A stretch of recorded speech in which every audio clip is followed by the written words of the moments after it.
Tini Krashalo Yaksi Boduni, Luaju by Casa de Budison, Hizaka, Judo Shamote, our Vishingotongo, Bata Rang Baranani, Jorathino Bataritani, Te Shamongni, Shalmari, Barina Kobi, Kubun Shanmura.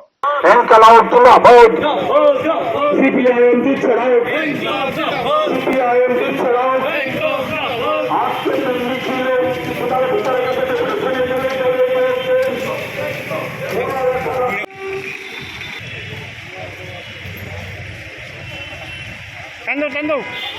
যে পানীয় জল সেই পানীয় জল পাওয়ার ক্ষেত্রে সংকট তৈরি হয়েছে এবং অনেকগুলি ওয়ার্ডের মধ্যে আমরা লক্ষ্য করেছি পাইপলাইন থাকলেও সেখানে পর্যাপ্ত জল যাচ্ছে না।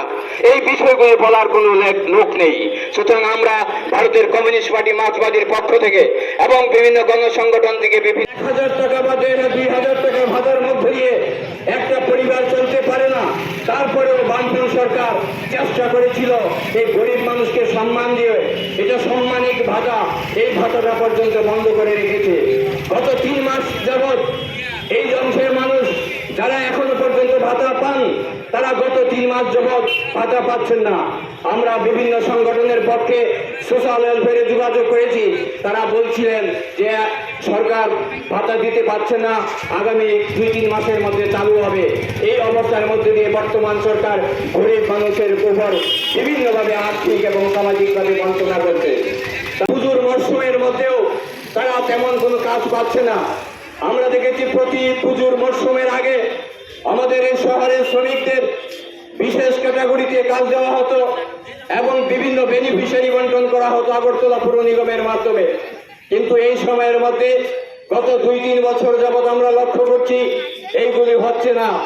এতে গরিব মানুষ একটা অত্যন্ত বিপদের সম্মুখীনের মধ্যে আছে।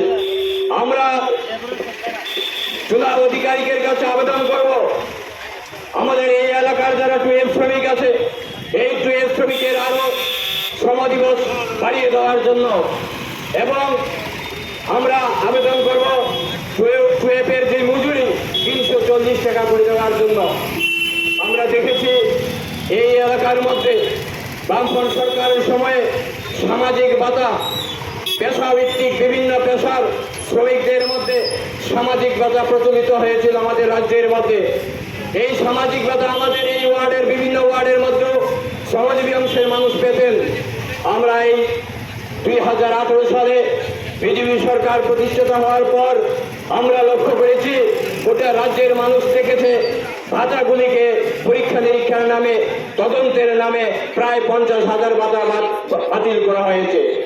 তারপরেও বিরোধী দল সহ মানুষের দাবি আন্দোলনের ফলশ্রুতিতে কিছু ভাতা চালু করলেও এখনো গরিব অংশের প্রচুর মানুষ আছেন যারা আগে ভাতা পেতেন, বর্তমানে ভাতা পাচ্ছেন না।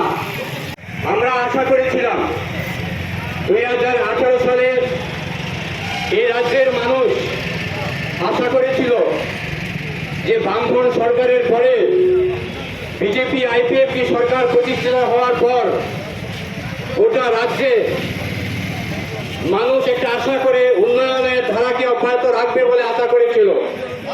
কিন্তু 4 বছর পর আজকের দিনে এই রাজ্যের মানুষ অভিজ্ঞতার নিরিখে বলছে আমরা রাজ্যের মানুষের নাভিশ্বাস ওঠার প্রায়। উন্নয়ন তো দূরের কথা, শান্তি এবং সম্প্রীতি নিয়েও বসবাস করতে পারছে না। এই অবস্থার মধ্যে আমাদের আগরতলা শহর বাইরে নয়। আমরা দেখেছি আমরা আগরতলা শহরের পূর্বজনের যে ওয়ার্ডগুলো আছে সেই ওয়ার্ডগুলোর মধ্যে বিগত দিনে এলাকার যে নাগরিকরা রয়েছে নাগরিক কমিটি ছিল, সেই নাগরিক কমিটি পরিকল্পনা করে এলাকার ওয়ার্ডের উন্নয়নের জন্য একটা প্রস্তাব ওয়ার্ড অফিসে রাখতেন এবং সেই প্রস্তাবের নিরিখে আগরতলা পুর নিগমে তা পাঠানো হতো। সেখানে প্রয়োজন ভিত্তিকে কোন রাস্তা, কোন ট্রেন, কোন জায়গাটাকে গুরুত্ব দিয়ে করা হবে সেই বিষয়গুলি ঠিক করা হতো।